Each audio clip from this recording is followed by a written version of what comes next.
This week I was asked to do some reflecting on some online tools I've used this semester and the impact it's had on my learning.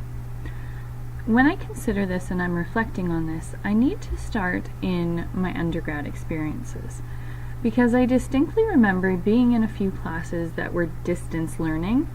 And at the time of my undergrad, I remember going to a special room and we were all on video and we had to access the microphone to speak to our prof.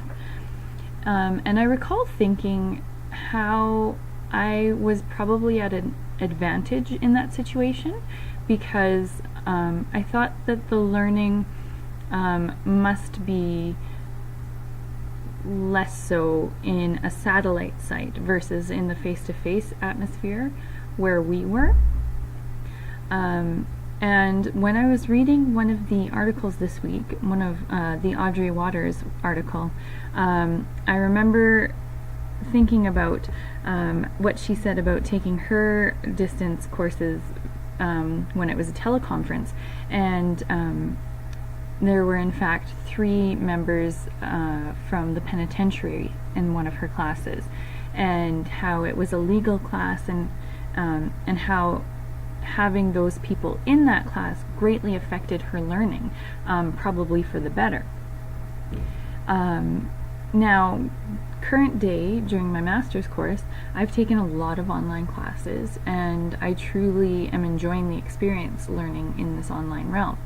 There are some formats that I prefer over others. I greatly prefer the Zoom format, for instance, as I like being able to see all of my classmates, voice my opinion if I want to, or put it in the chat if I need to. And I feel like in my experiences so far, it's as close to in real life as you can get without being face-to-face. Another thing that I found I've used a lot more this semester would be Google Docs and Google Slides, all things Google and collaboration. I have used them in the past, but I noticed this semester specifically how much more helpful it was to have those collaborative tools available, especially when working in a group atmosphere. Additionally, I really enjoyed I think it was Erin in one of our classes who had mentioned the fact that she still uses Microsoft Suite and, for instance, Word or Excel, and then transfers the information to Google Docs. And I thought it was funny because Erin, I do it too, and so that was one of my big learning pieces also this semester, is why am I doing that? So I've started just creating my documents online in the cloud, instead of saving them in 2 different places. The impact that these things have had on my life, I would say that it has a lot to do with being able to have a work-life-school balance. It's a lot more time-friendly to do things online from where you are, as opposed to driving around to meet people or getting across the city to a class. Also, I've had a few discussions with some people, and probably this is controversial, but in my mind, doing an online class like this leads to somewhat of a deeper learning and understanding of the materials.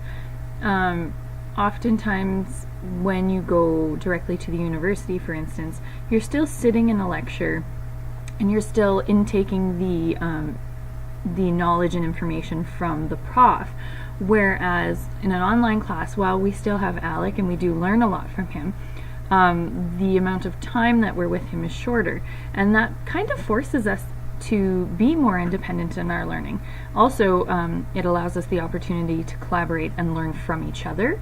So I kind of feel like I'm getting a better education when I take my classes online in some sense, or maybe not a better education, but closer to what would be, I guess, like a thesis or those kind of things than just taking face-to-face classes, because again, I am searching a lot on my own, I'm learning from other people, and it's different than when it's in a lecture format.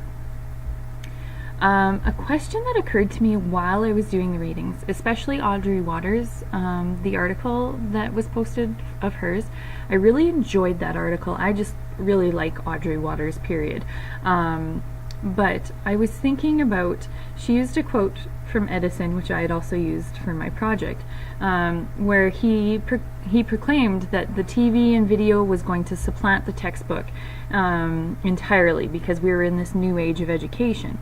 And that was back in about the 1920s. And I think we're still using those. We're still using textbooks today.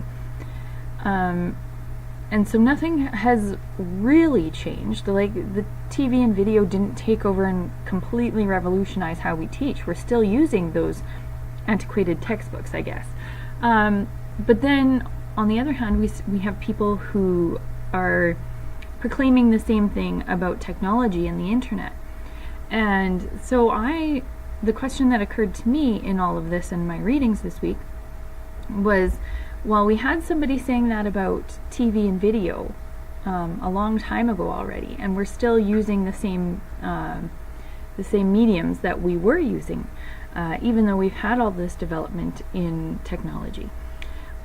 So what I'm wondering is, what are we doing differently from the time that TV entered the equation to ensure we're not stagnating in the mediums that we're using to teach our children today? Yes, the internet is fun and shiny and new, and it's a neat tool, and there's space for it to be creating and collaborating and all of those things. But what are we doing as educators differently than the educators who were around when TV came to be, so that we're in fact actually revolutionizing and updating the way we're teaching? How are we using the technology differently to make sure that our focus is changed, and what's the goal of our classes in changing the focus? So those are my thoughts for the week. I'd love to hear what you have to say about it.